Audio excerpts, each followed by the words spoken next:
Last week, the health minister went into a WACKO rant accusing parents who take their kids on a road trip of locking them up in a car for 10 days straight without a washroom break, causing the whole world to burn. Unbelievable. All because we proposed that the government take taxes off gas so that Canadians could have a summer break.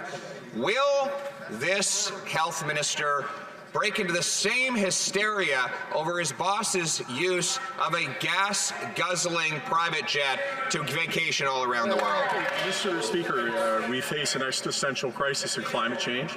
The Conservative solution, you'd have to drive. I was wrong, and I admit it. It wasn't 37,000 kilometers. It was 44,000 kilometers to get the benefit that they're talking about.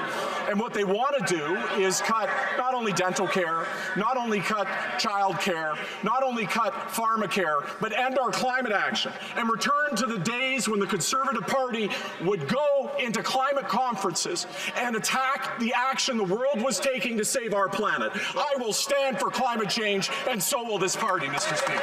His WACKO math gets even worse. He's talking about vacations of 44,000 kilometers. Those are the vacations his boss takes in a taxpayer-funded, fuel-guzzling private jet.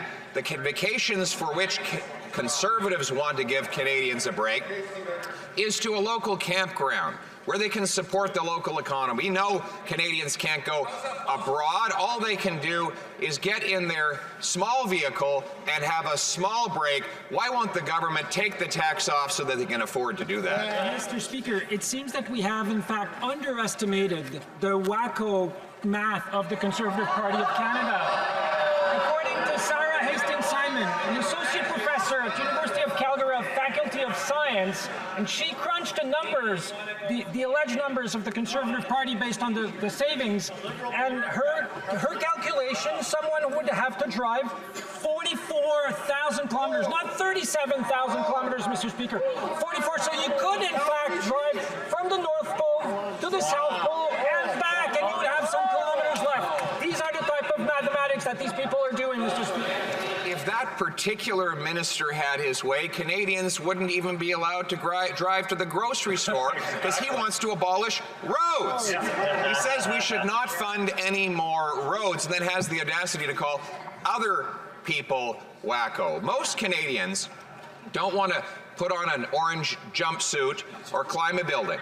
They just want to take their kids for a merciful break from this miserable, broken economy. So will the government accept our common sense plan to take the tax off gas and diesel so Canadians can have a summer? You can't, in fact, drive from the North Pole to the South Pole. There are no roads. I'm sure they'll find ways to blame me for that, leave alone the fact that there are two oceans. But if you were to drive from Canada's most northern city accessible by road, Tuktoyaktuk in the Northwest Territories, and then you drove to the most southern city accessible by road, Tierra del Fuego in Argentina, you would have to drive 16,000 kilometers at an average speed of 100 kilometers